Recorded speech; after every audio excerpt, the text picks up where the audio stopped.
இந்த ஃப்ரண்ட் லைனை பொறுத்த வரைக்கும் சுமி பகுதியில என்னதான் நடக்குது அப்படின்ற ஏகப்பட்ட கேள்விகள் இருக்கு. ஏன்னா ரொம்ப மர்மமா இருக்கு. ரஷ்ய வீரர்கள் சில பல செட்டில்மெண்ட்டுக்குள்ள வந்துட்டாங்க. சில பல செட்டில்மெண்ட்ட பிடிச்சிட்டாங்கன்னு உக்ரைன் தரப்புலயே சொல்றாங்க. உக்ரைனோட டீப் ஸ்டேட் மேப்லயே வந்து பார்த்தீங்கன்னா, அப்டேட்லாம் பண்ணிக்கிறாங்க.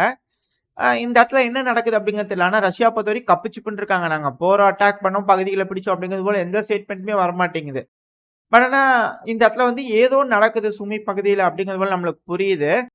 ஒருவேள இந்த ட்ராஸ்க் பகுதியெல்லாம் முன்னேறி வர்றதுனால, அதிகமா ரஷ்ய வீரர்கள் வர்றதுனால, இந்த சுமி பகுதியிலிருந்து டிஃபென்ஸ்க்கு வச்சிருக்கனால உருவி திரும்பி அங்க 34வது மெக்கானிக்ஸ் பிரிகேட்ன்னு நெனைக்கிறேன். பேர் கொஞ்சம் அந்த பிரிகேடோட நம்பர் மட்டும் இதா இருக்கனால கரெக்ட்டா வரல.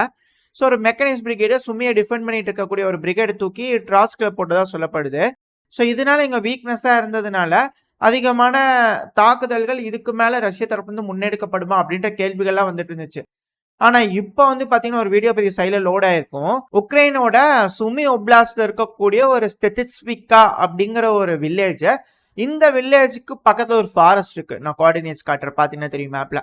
ஸோ அந்த ஃபாரஸ்ட்டை ஒட்டி ஒரு மிகப்பெரிய கான்வாய் எப்படி ரஷ்ய தரப்புல கான்வாயா வரும். ஸோ அதே போல உக்ரைன்ல வந்து கான்வாயா வந்திருக்கிறாங்க.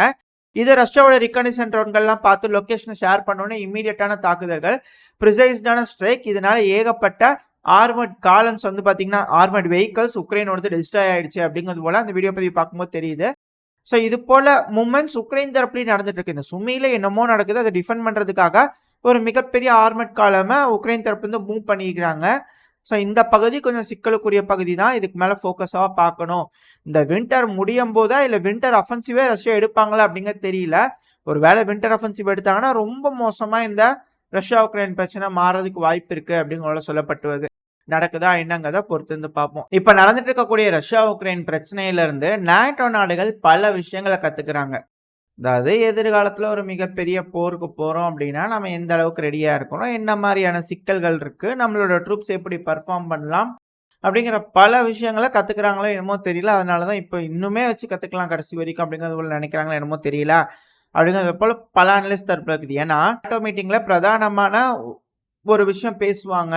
அது எப்படின்னா சமீபத்துல அதாவது இந்த ஒரு 2-3 மாசத்துக்கு முன்னாடி வந்து பாத்தீங்கன்னா சும்மா ஒரு ட்ரில் நம்ம நாட்டோட சீஃபான ஜேம்ஸ் ஸ்டோல்டன்பர்க் அவர்கள் இருக்கா இல்லையா, வாங்கப்பா நெதர்லாந்து ஜெர்மனி வாங்க வாங்க கூட்டு பயிற்சி செய்யுங்க. அதாவது இந்த பிரச்சனை வந்து 2023 இந்த 2022க்கு அப்புறம் இந்த சிக்கல்கள்லாம் இருக்கனால 2023லயே வந்து பாத்தீங்கன்னா இது தெரிஞ்சுக்கிட்டு ஜெர்மனியும் வந்து நெதர்லாண்டும் க்ளோஸா இணைஞ்சு வேலை செய்யலாம் அப்படிங்கிறது போலாம் பிளான் இருந்தது.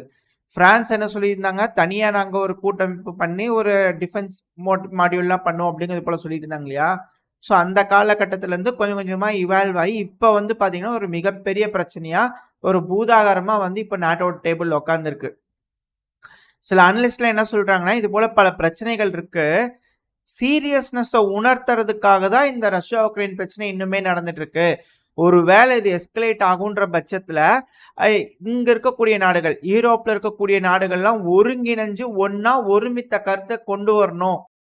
ஒன்னா சில விஷயங்களை செய்ய வைக்கிறதுக்காக அமெரிக்கா இந்த உக்ரைன் பிரச்சனைய அவங்களுக்கு சாதகமா கையாண்டுக்கிறாங்க அப்படிங்கிறது போல குற்றச்சாட்டுகள், ஏகப்பட்ட விஷயங்கள். ஒரு பிரச்சனைன்னு வந்தாலே அது எப்படி வேணா சொல்லுவாங்களே, அது போல பல விஷயங்கள்ல பல நபர்கள் பல விஷயத்த போல பேசிட்டு இருக்காங்க. சரி மேட்ருக்கு வாப்பா அப்படின்னா இது எல்லாத்துக்கும் தெரிஞ்சதுதான், உக்ரைன் தரப்புன்னு சொல்லிட்டு இருந்ததுதான். அந்த ஒரு ட்ரில் நடந்ததுன்னு சொன்னேன் இல்லையா, அதுவும் ஜெலன்ஸ்கி அவர்கள் சொன்னது எல்லாம் ஒண்ணுதான். என்ன சொல்லியிருக்காங்க அப்படின்னா நெதர்லாந்து ஜெர்மனி ஒன்னா வந்து ஒரு ட்ரில் பண்ணி பார்க்கலாம். ஒரு எதிரிகள் வராங்க, இவங்க இணைஞ்சு வந்து எதிரியை தாக்குறாங்க அப்படின்னு ஒரு ட்ரில் பண்ணி பார்க்கும்போது ஃபெயிலியரா போச்சு.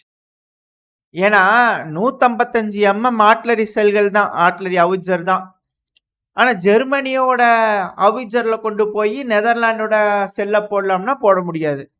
அதே போல நெதர்லாண்ட்ல இருக்கக்கூடிய ஆர்ட்லரியில போய் ஜெர்மனியோட குண்டை போடலாம்னா போட முடியாது. இப்ப யுத்த களம்ல வந்து பாத்தீங்கன்னா நெதர்லாந்து டீமும் முன்னாடி போய் பர்ஃபார்ம் பண்ணுங்க, தனியா ஜெர்மனி டீம் தனியா பர்ஃபார்ம் பண்ணுங்கன்னு சொல்ல முடியுமா? அப்படி பண்ண முடியாது இல்லையா. யுத்த களம்னு வந்துருச்சுன்னா எல்லாம் மிங்கிள் ஆகியிருப்பாங்க. ஜெர்மனி ஒரு மாதிரி இருக்கும், நெதர்லாண்டுக்கு ஒரு மாதிரியான ஆயுதங்கள் இருக்கிறதுனால ஏகப்பட்ட சிக்கல்கள் அவங்களுக்குள்ளேயே இருக்கு. அதை உணர்ந்துட்டாங்க. இது இது பிரச்சனை தான். என்னதான் அலையன்ஸா இருந்தாலும் ஒருமித்த கருத்தா இருக்கணும், ஒரு ஒரு ஆயுதங்கள் இருக்கணும். இதைத்தான் உக்ரைன் சொல்லுவாங்க. பிரான்ஸோட அவிச்சர்ல கொண்டு போய் ஜெர்மனியோட குண்டை போட்டா சேர மாட்டேங்குது, ஜெர்மனியோட அவிச்சர்ல எந்த ஒரு குண்டை போட்டாலும் சேர மாட்டேங்குது, என்னதான்ப்பா நீங்க ஒன்றும் புரியல, ஒருத்தங்க அவிச்சர் தராங்க, ஒருத்தர் செல்லு தராங்க. 2ம் பொருந்த மாட்டேங்குதே! அப்படிங்கிறது போல அவரு ஒரு தடவ புலம்பிட்டு இருந்தாரு இல்லையா? ஸோ அத பிரதானமா பேசி, அதுக்கு ஒரு முடிவு கொண்டு வரணும் அப்படிங்கிறதுல தெளிவா இருக்காங்க அப்படிங்கிறது சொல்லப்பட்டு வருது. அது மட்டும் இல்லாம இப்போ ஒரு ப்ளேம் வேற பண்ணியிருக்கிறாங்க. ப்ளேம் கேம் அப்படிங்கிறது போல சொல்லுவாங்க இல்லையா? இந்த ப்ளேம் பண்ண ஆரம்பிச்சிருக்கிறாங்க. என்ன அப்படின்னா, ஸ்பெயினு ஏங்க கம்மியா செலவு பண்றீங்க? ஜிடிபில என்ன சொல்லிக்கிறோம் நம்ம? 2% 3% சொல்லிக்கிறோம்ல. கரெக்ட்டா பண்ணுங்க.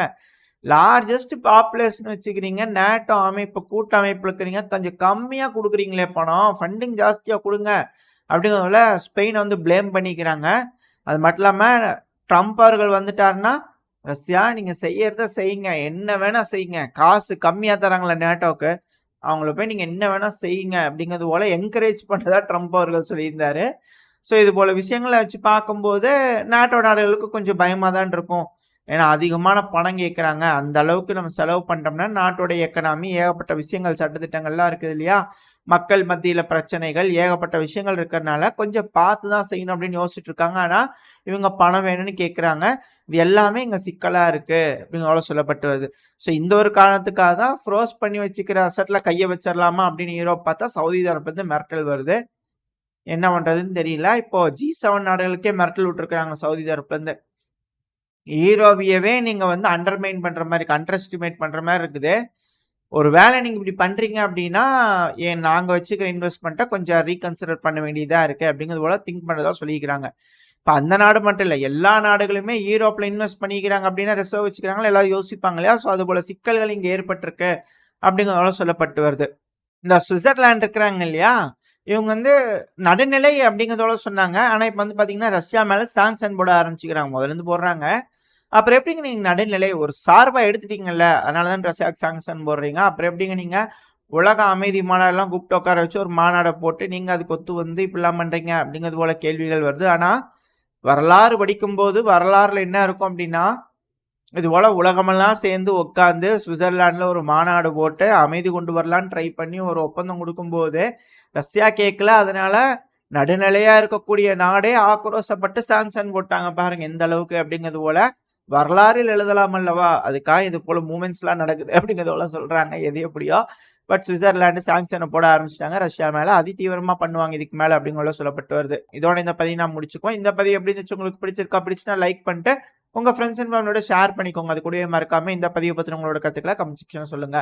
இந்த பதிவு நல்லா இருக்கும்ன்ற நம்பிக்கையில அடுத்த பதிவுல உங்களை சந்திக்கிறேன். அது வரைக்கும் ஸ்டே சேஃப். பை.